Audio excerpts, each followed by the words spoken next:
မွန်ပြည်နယ်လူဦးရေ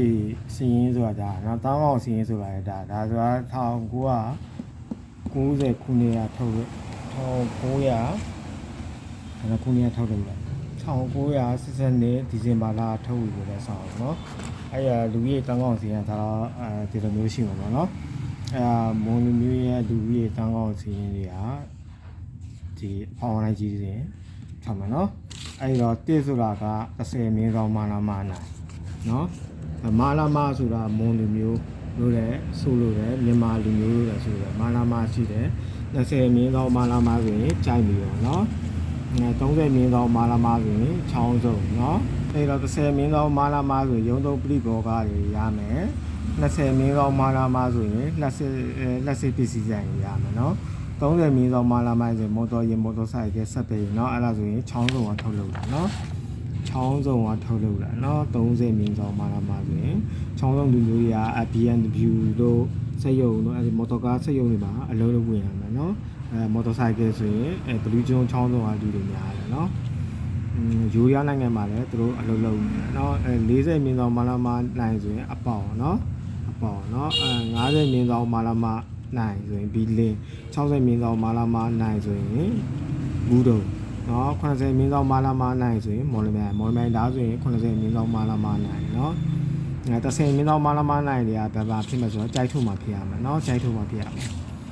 60မင်းဆောင်မာလာမာနိုင်ဆိုရင်တထုံเนาะ30ရကြတော့တန်ပီဇဲကိုတုံရထပ်သွင်းမော်လမြိုင်100မင်းဆောင်မာလာမာနိုင်တန်ပီဇဲเนาะတန်ပီဇဲဆိုတာတောလူမျိုးเนาะဒါဆိုရင်မာလာမမဟုတ်တော့ဒါမာတာလာဖြစ်သွားပြီမာ100မင်းဆောင်မာတာလာနိုင်เนาะမာတာလာ100เนาะ100မာတာလာဆိုတာ100ဒီက100ပြေသွားမာတာလာဆိုတာမန္တလေးပေါ့เนาะမန္တလေးဆိုတာဘာလဲဆိုတော့မာတာလာဆိုတာဘာဆိုတော့မွန်တောလူမျိုးเนาะမွန်ပြည်နယ်တောလူမျိုးမင်းတုံးမင်းဆိုရင်မွန်တောလူမျိုးထဲမှာသူကဘရင်မင်းဖြစ်တာပေါ့နော်မွန်မင်းတုံးမင်းနော်မွန်လူမျိုးတီဘောမင်း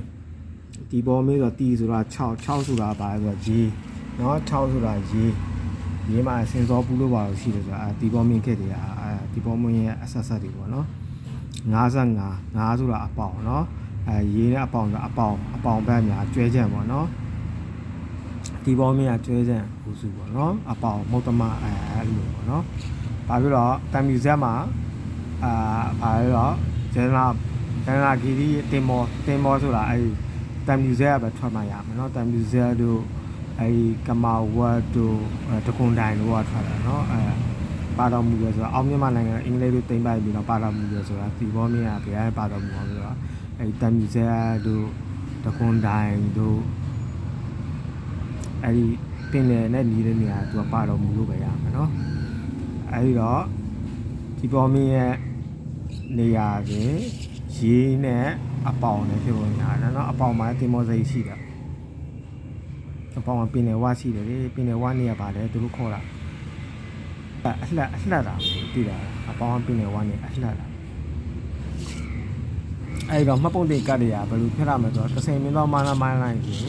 သူရဲ့ OA ကဘာမှရှိတယ်ကြိုက်ထုမှာပဲရှိမယ်နော်20မင်းသောမာလာမိုင်းဆိုသူကလက်စစ်ပစ္စည်းတွေလောက်လာဆိုကြိုက်မျိုးမျိုးနဲ့မှတည်စီမယ်နော်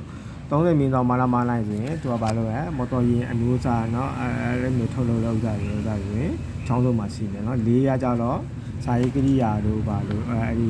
တတုပစ္စည်းတွေလောက်တဲ့နေရာပေါ့နော်အဲ့ဒါဆိုအပေါင်ကားမော်တော်ကားဘော်ဒီရုံဆိုရင်အပေါင်တို့မုတ်တမတို့မှာရှိတယ်နော်ဘော်ဒီလုံးမဆိုရင်အပေါင်တို့မုတ်တမတို့ပြောင်းမယ်အဲ့ဒါကြောင့်80မင်းသောမာလာမနိုင်ဆိုတာမော်မဲမှာပါရှိတယ်ဆိုတင်းစားမဂ္ဂဇင်းစံပြပုံနှိပ်တိုက်တည်တာစံပြပုံနှိပ်တိုက်ကိုဘယ်သူအာနာသိန်းလိုက်ဆိုထုံးအာနာသိန်းလာတယ်နော်ထုံးဆိုတာလေယာ3ပစ္စည်းတွေအဲ့ဒါသူတို့လိုက်ရအောင်သူတို့မသိဘူးသူကကင်ပြည်နယ်လာဖြစ်တယ်ဟုတ်လားသူတို့မြန်မာသားမတက်တော့ရုံလုံးငယ်ကိစ္စတွေသူတို့မသိသူတို့ရောင်းနေတာသူတို့ရောင်းတယ်နော်အဲ့ဒီတော့စံပြပုံနှိပ်တိုက်နာမှာကဘာလို့ရှိရမလဲဆိုတော့မော်မြိုင်ပေါ့နော်မော်မြိုင်ဆိုတော့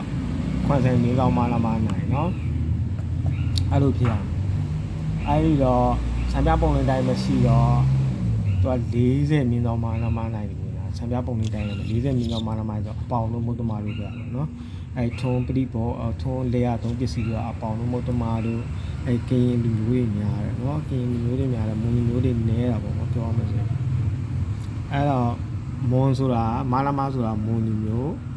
မြန်မာလူမျိုးအဲ့လိုရအသေးပဲရတယ်ပေါ့နော်စဉ်းစား